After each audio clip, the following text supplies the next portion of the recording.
கடலூர் மாவட்டம் வடலூர்ல நேற்று முன்தினம் இரவு 7:30 மணி அளவுல 40 பயணிகளை ஏத்திக்கிட்டு அரசு பேருந்து ஒண்ணு மருதூர் புவனகிரி வழியா சிதம்பரத்துக்கு போயிட்டு இருக்கு. இந்த பேருந்து வடலூரை சேர்ந்த மோகன்தாஸ் அப்படிங்கிற டிரைவர் ஓட்டிட்டு இருந்திருக்காரு. இரவு 8:30 மணி அளவுல கரைமேட்ல இருந்து மருதூர் சாலை வழிவுல திரும்பிய போது பேருந்தின் ஹெட்லைட் திடீர்னு பழுதாகி இருந்திருக்கு.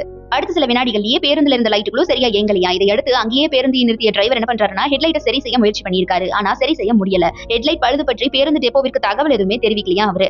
அந்த சமயத்துல அந்த வழியா பைக்ல வந்த ஒருத்தரை அவர் நிறுத்தி என்ன பண்றாருன்னா பேருந்து முகப்பு விளக்கு எரியல, நீங்க மோட்டார் சைக்கிள்ல முன்னாடி போனா உங்களை பின்தொடர்ந்து பேருந்து ஓட்டிட்டு வந்துருவேன் அப்படின்னு சொல்லிட்டு அவர் சொல்லியிருக்காரு. அந்த இருசக்கர வாகன ஓட்டியும் சம்மதம் தெரிவிச்சுட்டு இதையடுத்து மருதூர் சாலையில பைக் முன்னாடி போக அந்த வெளிச்சத்திலேயே டிரைவர் மோகன்தாஸ் பேருந்து இயக்கியிருக்காரு. பேருந்துக்கு உள்ளேயும் இருட்டா இருந்த நிலையில வெளியிலும் பைக் வெளிச்சத்துல பேருந்து இயக்கப்பட்டதால பேருந்துல இருந்த 40 பயணிகளும் அச்சத்தோடய பயணம் செஞ்சிருக்காங்க. இத பேருந்துல பயணிச்ச ஒரு நபர் தன்னுடைய செல்போன்ல வீடியோவா எடுத்து சமூக வலைதளத்துல பதிவு செஞ்சிருக்காரு. இந்த வீடியோ இப்ப கவனம் பெற்று விளக்குகள் பழுதானாலும் கூட பேருந்து சாலையோரத்துல நிறுத்திட்டு பயணிகளை மாற்று பேருந்துல பாதுகாப்பா அனுப்பி வச்சிருக்கணும். பேருந்து ஓட்டுநர் அரசு பேருந்துகளை முறையா பராமரிக்கணும். ஆனா இவர் ஏன் இப்படி ஒரு செயலை செஞ்சாருன்னு நெட்டிசன்கள் அவரை தாறுமாறா தாக்கிட்டு வராங்க.